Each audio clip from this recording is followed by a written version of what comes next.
Pemirsa, malam ini kami Ilyas Club mendapat kedatangan dari yang luar biasa dan tamu istimewa, yaitu Ustadz yang paling terkenal di Republik ini. Ustadz siapa lagi kalau bukan Ustadz Abdul Somad.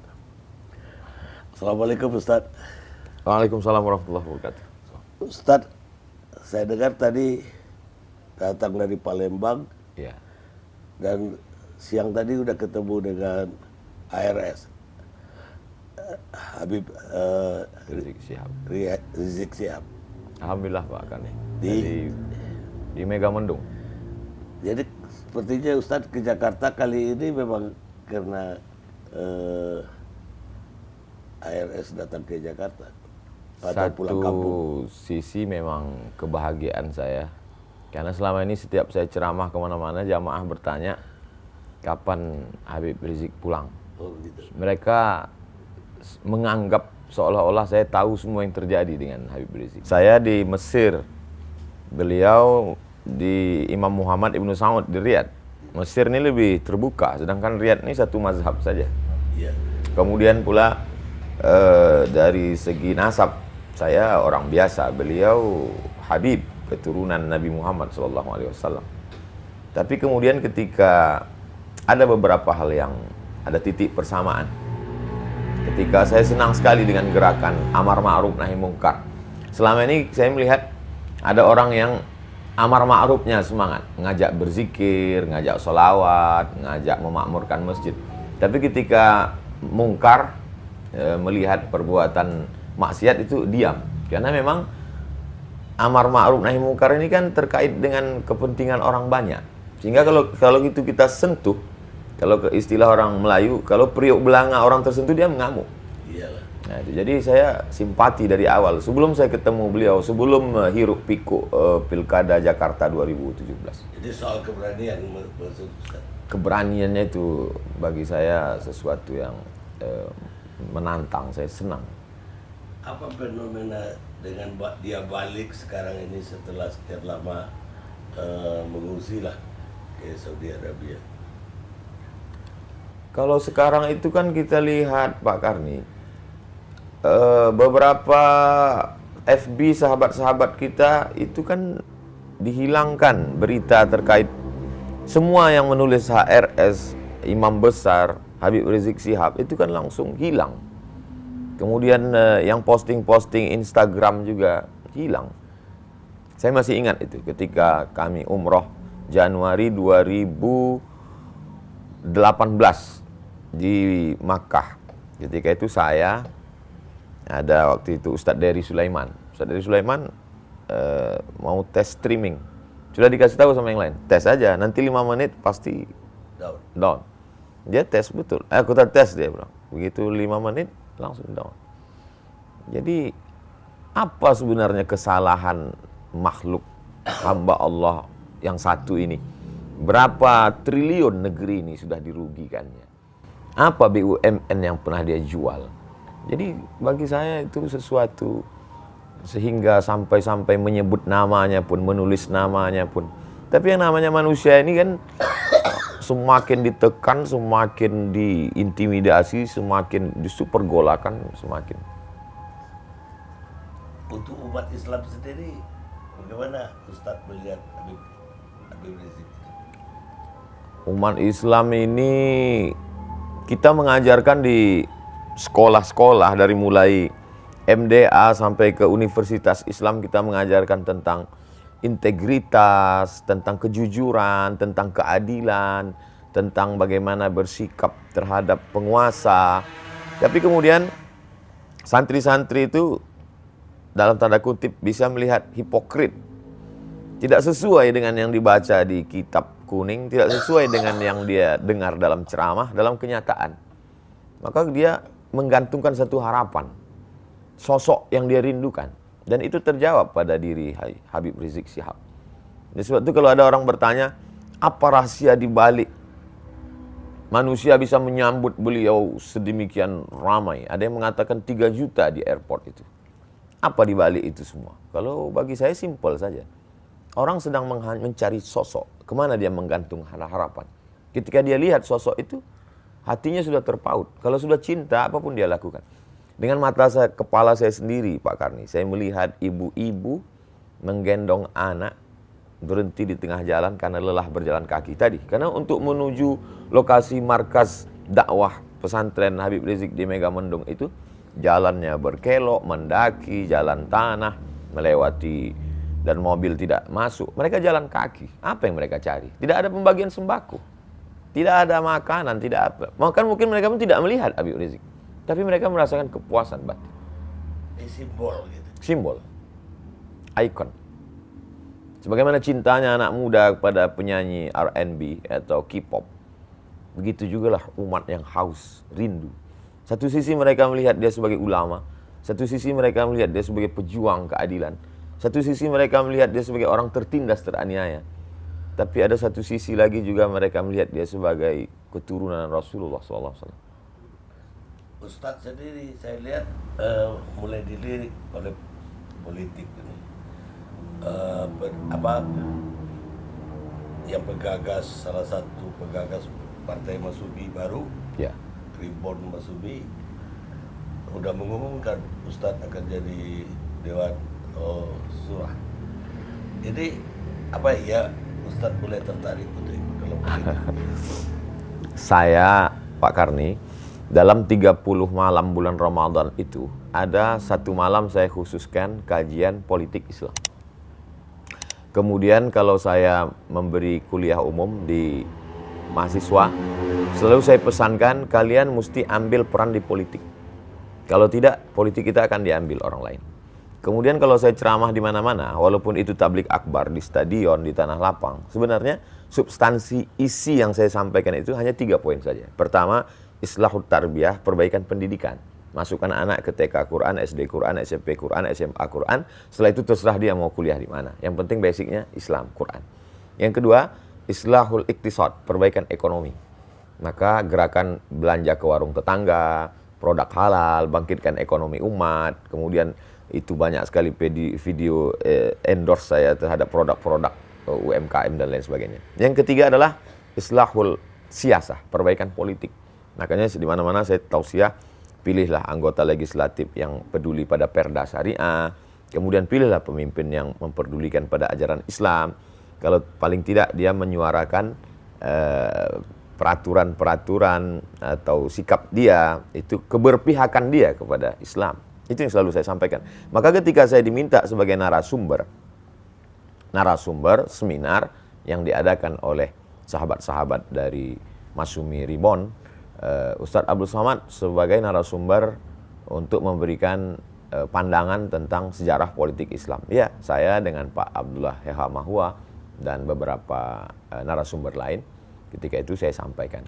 Jadi kalau kata Pak Karni Masumi Ribon melirik saya, sesungguhnya tidak hanya Masumi Ribon, aspek politik, segala sesuatu yang memerlukan orang ramai, orang banyak, tidak hanya politik, dari mulai endorse kerupuk sampai endorse partai, saya kira mereka akan gandeng saya.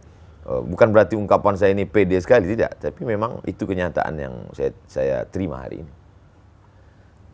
Apa mungkin setelah ini kita akan melihat Ustadz itu justru bukan lagi, tidak hanya di mimbar masjid, tapi di panggung politik juga? Sesungguhnya Pak Karni, ketika kita menjadi ustadz, kita sedang menempatkan diri sebagai juru kampanye dalam tanda kutip. Karena ketika kita berislam, itu Islam mencakup segala aspek. Ada aspek ibadahnya, artinya ketika saya tampil di mimbar, saya sedang mengatakan, marilah kita sholat, marilah kita puasa, marilah kita berzakat. Berarti saya juru kampanye ibadah. Kemudian di dalam Islam itu ada namanya fikih muamalah, ekonomi. Maka ketika saya tampil sebagai ustadz, sesungguhnya saya juga sebagai jurkam ekonomi Islam. Karena waktu itu saya mengatakan riba itu haram, marilah kita bermuamalah secara islami, marilah kita pinjam-meminjam dengan cara Islam. Dan ada satu lagi yang dilupakan orang, bahwa dalam fikih itu ada namanya fikih siasah. Siasat kata orang kita. Atau disebut juga dengan as-siyasah asy-syar'iyyah. Atau disebut juga dengan istilah al-khilafah. atau disebut juga dengan istilah min fiqhid daulah. Terserah mau pakai istilah manapun, tapi sebenarnya Islam mengatur aspek politik. Seorang ulama besar dari kalangan mazhab Syafi'i bernama Imam Al-Mawardi, meninggal tahun 450 Hijrah, menulis suatu kitab khusus berjudul Al-Ahkam As-Sultaniyah, hukum hakam kesultanan, politik Islam. Jadi ketika saya sebagai seorang ustadz, saat itu sebenarnya secara tersirat saya sedang mengatakan, hai umat, marilah menuju politik Islam. Karena Islam itu kafah secara aspek, dari mulai ibadahnya, muamalah ekonominya, sampai kepada politiknya. Hanya saja ada sahabat-sahabat saya yang sesama LC, sesama ustadz yang langsung cenderung langsung masuk ke dalam partai, menjadi anggota legislatif, ada di DPD, ada di anggota Dewan Kabupaten, Kota, Provinsi, DPR RI, ada bahkan yang langsung jadi kepala daerah. Tapi saya tidak. Saya hanya menjelaskan kepada umat, ini loh politik Islam.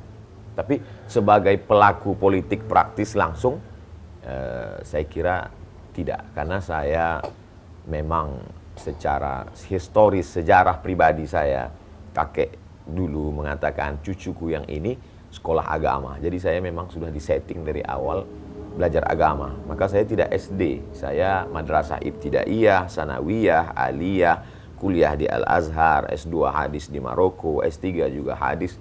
Lalu kemudian saya menjelaskan ajaran Islam. Jadi insya Allah saya tetap pada pendidikan dan dakwah, Pak Kami. Kalau ya seperti waktu ditawarin jadi wakil presiden pemilu yang lalu, Ya. kan Ustadz mengatakan Ustadz mau jadi berdakwah aja, Dakwah. mau jadi Ustadz aja, tidak mau jadi wakil presiden atau orang praktisi politik lah. politik. Apa itu tetap? Insya Allah Pak Kami.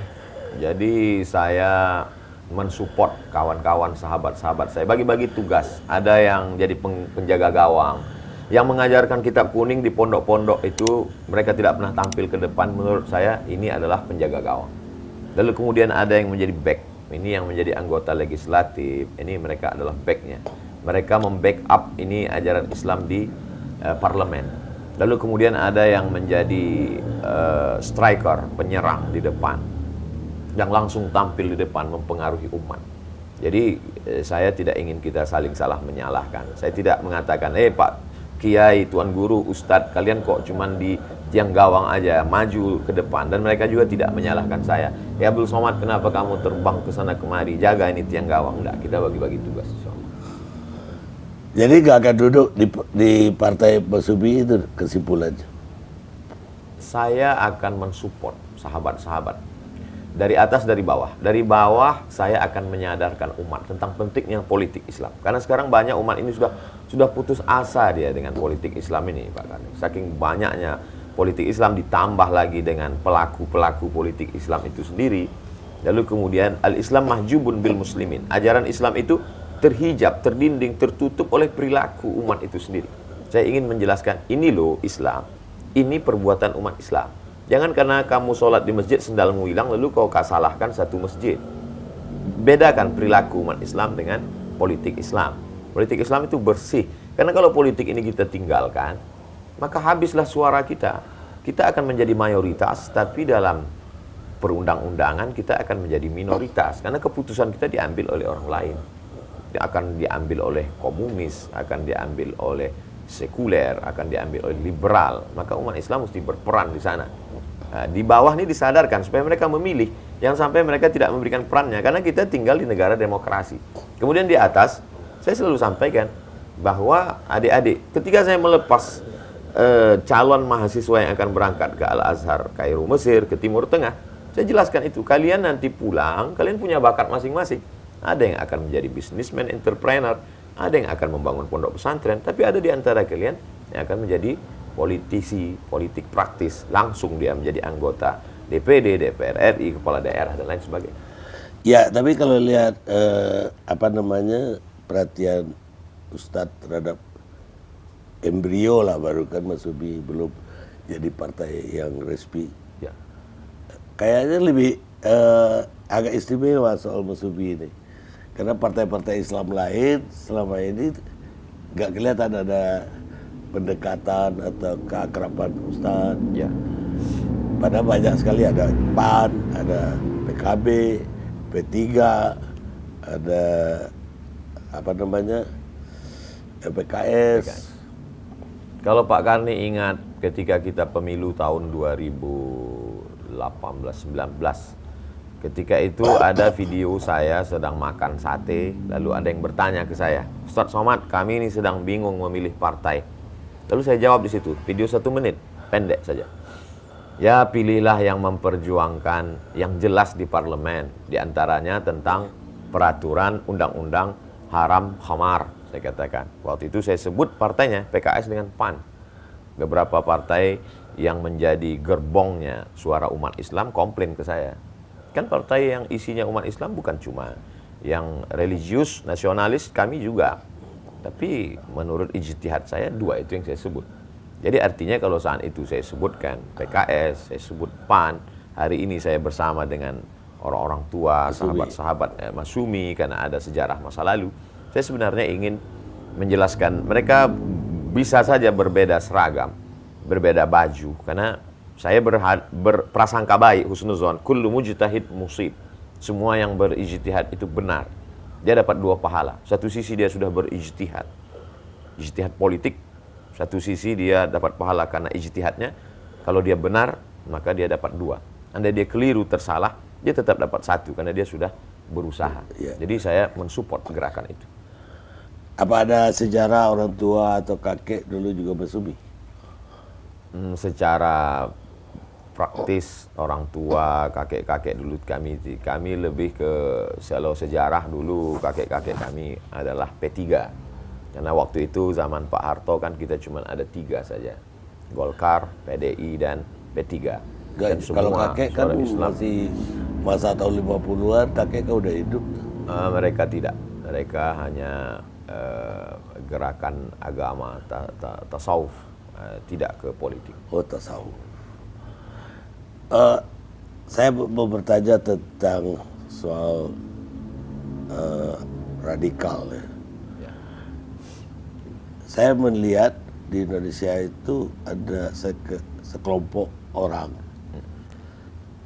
kecil mungkin yang kepingin memang ada khilafah, tapi sebagian orang kecil juga kepingin dan kampanye untuk selalu memerangi khilafah. Ya korbannya kelompok besar, umat Islam yang besar. Ya. Karena dua-duanya berlawanan dengan ekstrim. Bagaimana Ustadz melihat ini? Analisa Pak Karni tajam sekali. Ada satu kelompok kecil yang menginginkan, ada satu kelompok kecil yang tidak menginginkan. Yang menjadi korban adalah kelompok besar. Sebenarnya untuk memerangi ini hanya 2 saja. Yang pertama, umat dibuat faham, mengerti keadaan. Yang kedua, orang yang punya kepentingan jangan biarkan bermain.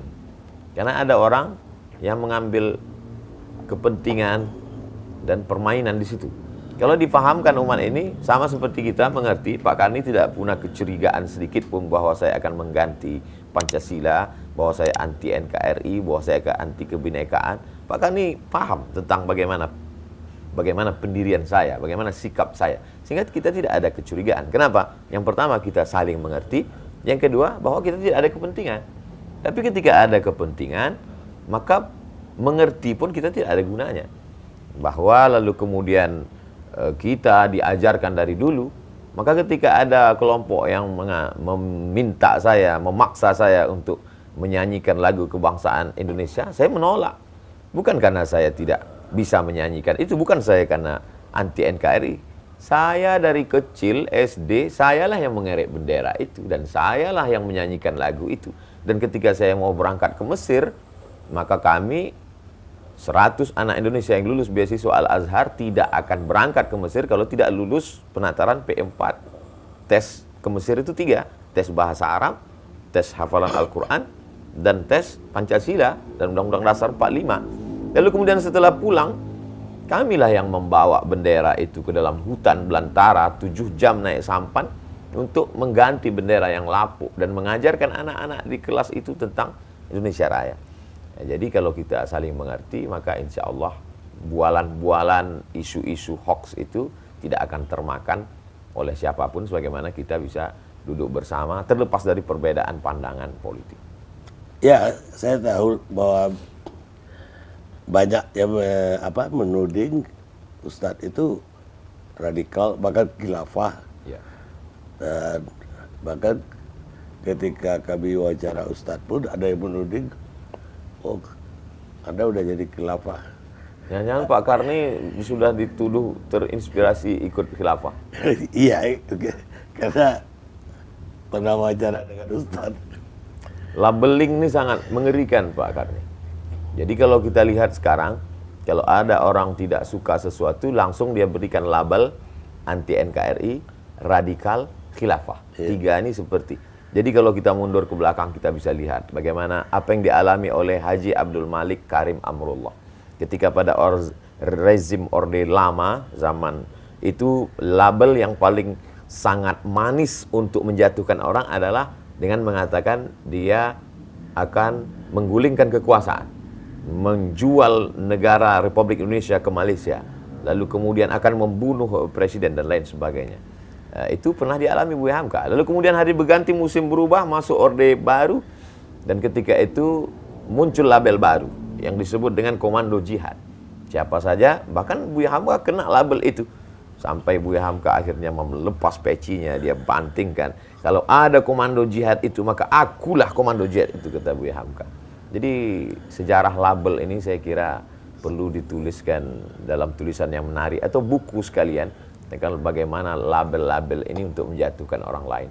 Seperti perbuatan anak kecil dulu, kita waktu masih SD, kita tulis kertas, kita tempelkan di belakang orang. Kita sedang label. Itulah yang terjadi pada saya dan pada saudara-saudara saya dan sahabat saya. Kami amat sangat cinta pada negara kesatuan Republik Indonesia.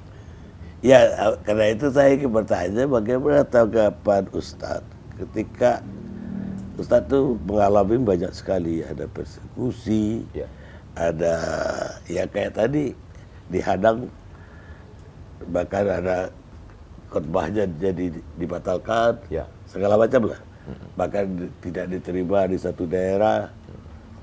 Ini apa tanggapan Ustadz terhadap ini semua? Saya mengalami sendiri Pak Karni, beberapa tempat itu bahwa ada sekelompok anak muda, tapi kemudian itu sebenarnya bukan suara masyarakat. Ambil contoh kasus Bali, itu bukan suara masyarakat Bali. Buktinya tablik akbar itu terjadi, terwujud, dan saya ceramah di dalam masjid, dan di situ ada Raja Bali hadir waktu itu. Sekarang kalau masih mau dicari di Google bisa, Abdul Somad Raja Bali, enter. Beliau duduk minum kopi bersama dengan saya, dan beliau yang duduk di situ. Padahal beliau Hindu. Beliau menjamin selama saya ada di sini, Ustaz Abdul Somad aman ceramah. Artinya dua tadi, pemahaman yang mesti dibenarkan, yang kedua mesti diluruskan, dibetulkan, yang kedua jangan ada kepentingan. Karena sekelompok orang ini bermain di bawah atas nama kepentingan. Kalau kita lepas dari ini, maka fitnah-fitnah ini akan hilang dan kita bisa jaga keberaneka-ragaman kebangsaan kita ke depan. Kita mesti bangun bangsa ini karena kita begitu amat sangat banyak suku, multi etnis, multi bahasa, multi agama. Kalau ini dipelihara konflik ini, kita na'udzubillah, ini fitnah besar. Jangan sampai ini terjadi pada umat dan bangsa ini. Iya, tapi sebaliknya juga dari kelompok Islam juga ada kecurigaan terhadap bangkitnya kembali komunis misalnya. Ya. Ustaz bagaimana melihat, memang ada gejala apa komunis ini akan bangkit? Saya kira mesti ada kejujuran Pak Karni. Jadi kejujuran bagaimana, kenapa orang yang mengibarkan bendera la ilaha illallah dilarang, ditangkap, dikriminalisasi. Lalu kenapa orang yang menulis buku Aku Bangga sebagai anak PKI dibiarkan? Jadi kalau ada kecurigaan umat, ini kan lalang kering. Lalang kering ini mesti disiram supaya apinya tidak menjalar kemana-mana. Jadi jangan sampai kita belah bambu, yang satu diinjak, yang satu dinaikkan. Kita harus bersikap adil. Maka dalam Islam diajarkan, i'dilu, bersikap adillah kamu. Wa aqrabu lit taqwa, adil itu lebih dekat kepada takwa. Jadi pemimpin yang ditaati itu pun dalam Islam sifatnya dua. Betul, atiullah wa atiur rasul wa ulil amri ta'ala kepada pemimpin. Tapi syarat pemimpin itu dua. Pertama, idza hakamtum bainan nas an tahkumu bil adli. Kalau menetapkan hukum dia adil. Lalu kemudian innallaha ya'murukum an tu'adul amanati ila ahliha. Meletakkan amanah pada tempatnya dan dia bersikap adil. Jadi kalau umat ini mulai ada komplain, dia lihat ketidakadilan, maka bersikap adil, maka insya Allah isu-isu itu akan hilang dengan sendirinya, termasuklah isu komunis. Baik, Ustadz, ada satu hal lagi yang mungkin ini apa ya, apresiasi saya. Ustadz itu bagi saya menarik sekali ketika saya banyak melihat Ustadz tidak hanya berkhotbah di kota-kota besar, tidak hanya di masjid-masjid yang terkenal, tapi sampai ke kampung-kampung, bahkan saya lihat naik perahu segala, Ya. ke suku-suku terasing, ke dusun-dusun Ya. di berbagai penjuru. Nah, kemudian juga di TV, Ustadz betul-betul selektif sekali untuk tausiah di TV. Dan saya terima kasih sekali Ustadz, satu-satunya pilihan Ustadz Raja TV One. Ini tujuan Ustadz bagaimana ini?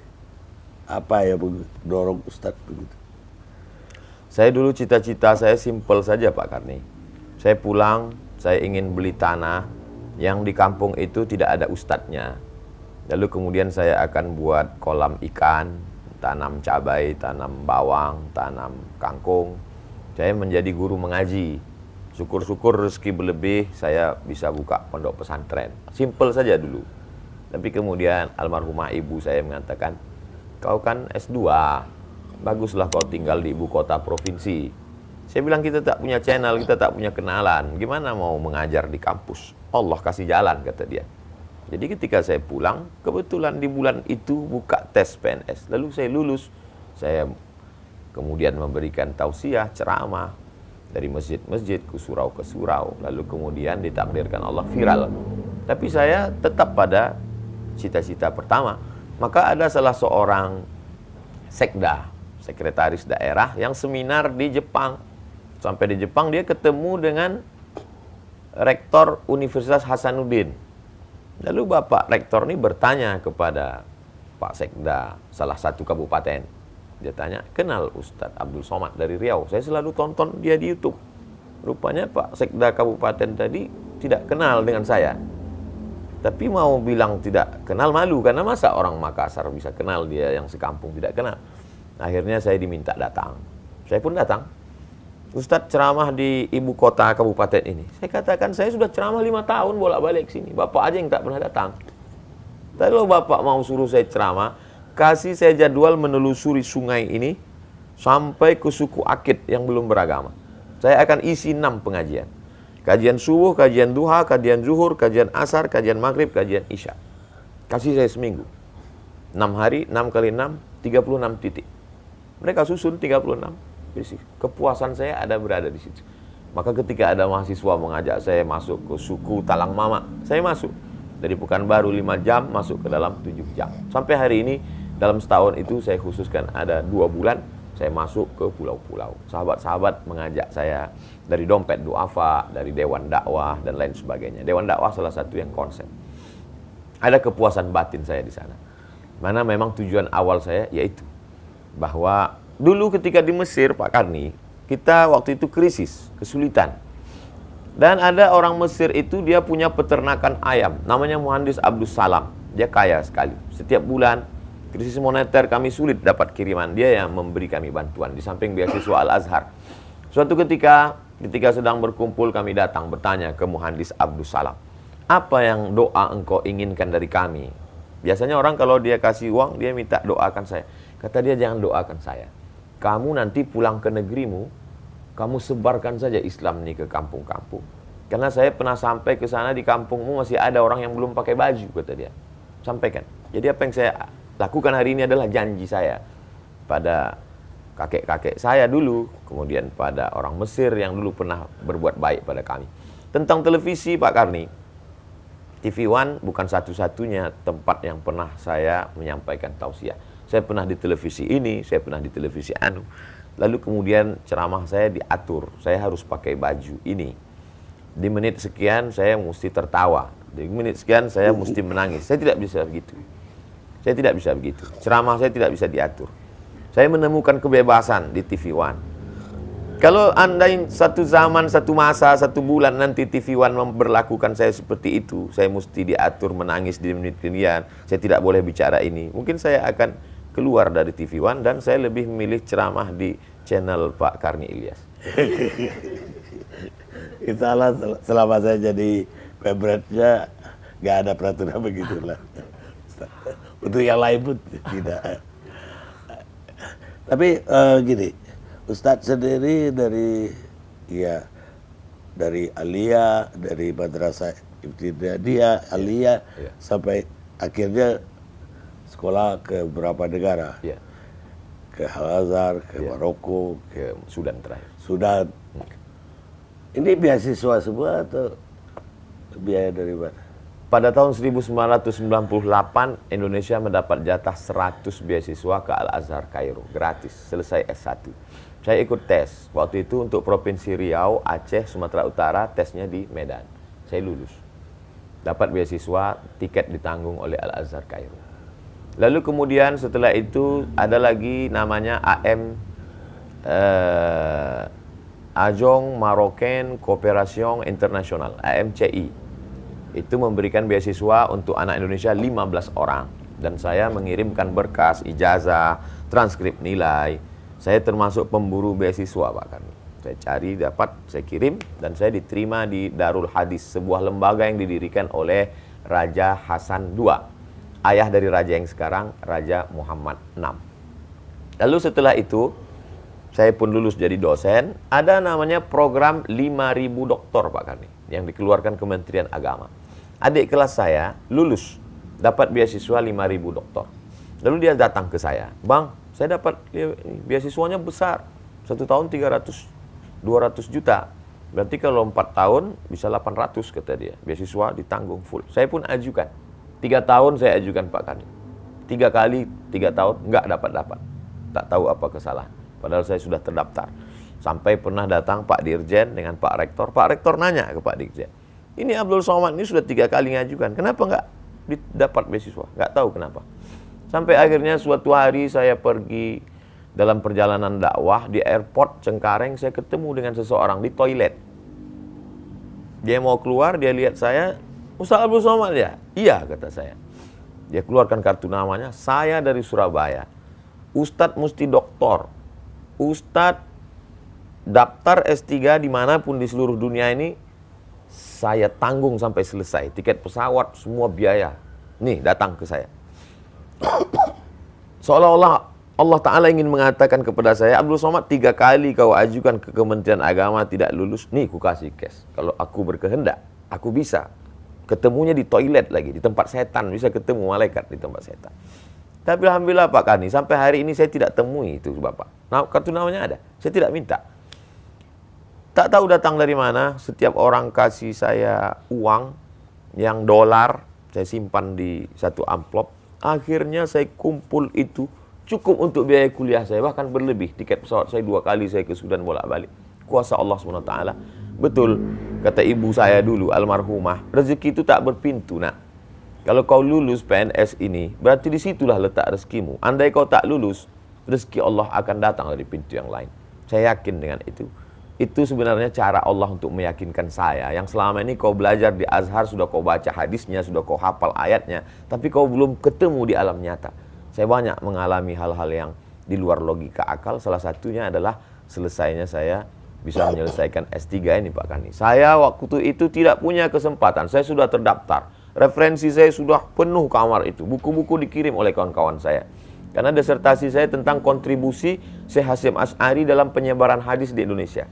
Teman-teman saya memberikan buku dari Pulau Jawa, dari pondok pesantren di Jawa tentang Mbah Hasyim. Tapi saya tak punya waktu kesempatan. Sampai akhirnya video saya dengan Pak Prabowo viral, wawancara di TV One. Lalu kemudian ketika itu menjadi viral, ternyata politik ini tidak sesimpel yang kita bayangkan. Maka mau tidak mau, jadwal ceramah saya 4 bulan mesti hilang sejak pertemuan itu. April, Mei, Juni, Juli. Di 4 bulan full itulah saya tidak ada main handphone, tak ketemu orang. Saya hanya menulis saja. Menulis.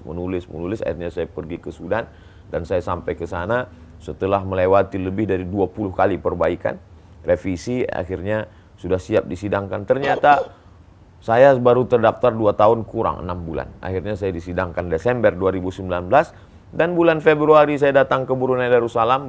Sudah siap kertasnya diserahkan oleh rektor. Ini kertas sudah ditandatangani sebulan yang lalu. Abdul Somad sebagai visiting professor di University Islam Sultan Syarif Ali Brunei Darussalam. Jadi saya lihat hidup ini kita jalani saja, mengalir saja. Niat baik, buat baik, Allah kasih baik. Andai tidak baik, berarti Allah sedang menguji kita. Jadi saya banyak belajar hidup, bukan dari buku, tapi dari yang saya alami. Saya kira demikian, Pak. Baik, apa ada putra-putri yang ikuti jejak Ustaz? Anak kandung 1 orang. Kalau anak biologis 1 orang. Namanya Mizian Hazi Abdillah. Tapi saya tidak paksa anak saya mesti ikut seperti saya. Anak saya mesti TK Al-Quran. Dia hafal juz 29, juz 30. Umurnya 5 November ini genap 7 tahun. Saya mesti masukkan dia ke SD Al-Quran, SMP Al-Quran, SMA Al-Quran. Setelah itu nanti terserah dia mau jadi apa. Kalau dia mau ikut jejak saya ke Mesir, saya akan kirim dia ke Al-Azhar Kairo. Kalau dia tidak mau ke Kairo, terserah dia. Saya lihat sekarang dia banyak main kereta api. Mungkin dia mau jadi masinis, terserah. Yang penting dia jadi apapun, dia bisa menolong agama Allah. Berapa orang putra? Anak saya 1 orang. Oh, 1. Dan Ustadz sebetulnya kalau lihat dari CV-nya kan lahir di Asahan ya. Asahan, Sumatera Utara.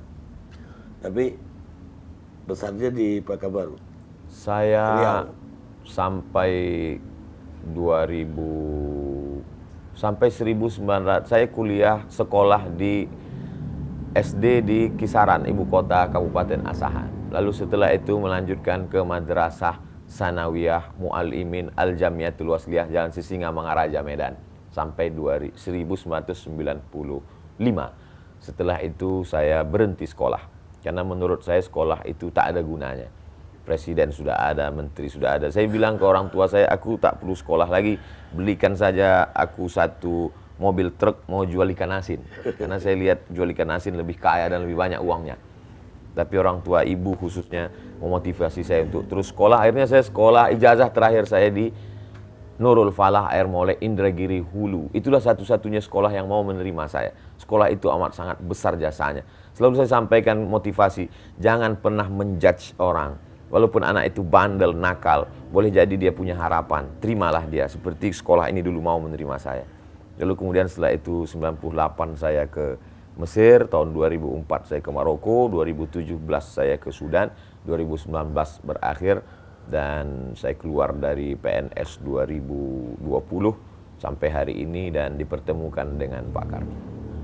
Baik, Ustadz, terima kasih banyak sudah mau meluangkan waktu untuk Karni Ilyas Club. Pemirsa, demikianlah bincang-bincang kita atau ngobrol kami berdua yang direkod oleh Karni Ilyas Club. Saksikan Karni. Sebelum Pak Karni tutup, ada sesuatu yang ingin saya berikan. Silakan. Mudah-mudahan setiap melihat ini Pak Karni jadi ingat saya dan mendoakan saya. Siap. Saya lahir 77, Pak Karni tahun 77 menikah dan punya anak 79. Jadi saya mungkin sebaya dengan anak Pak Karni. Saya mau pasangkan tulisan UAS Ustadz Abdul Somad. Terima kasih Ustadz. Barakallah. Mohon izin Pak Karni. Iya.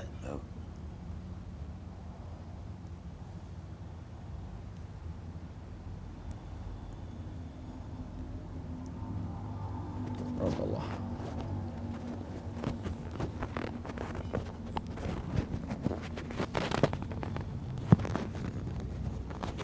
Oke.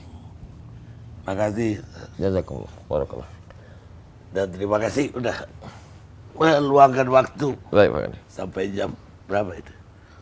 Hampir jam 10. Hampir jam 10.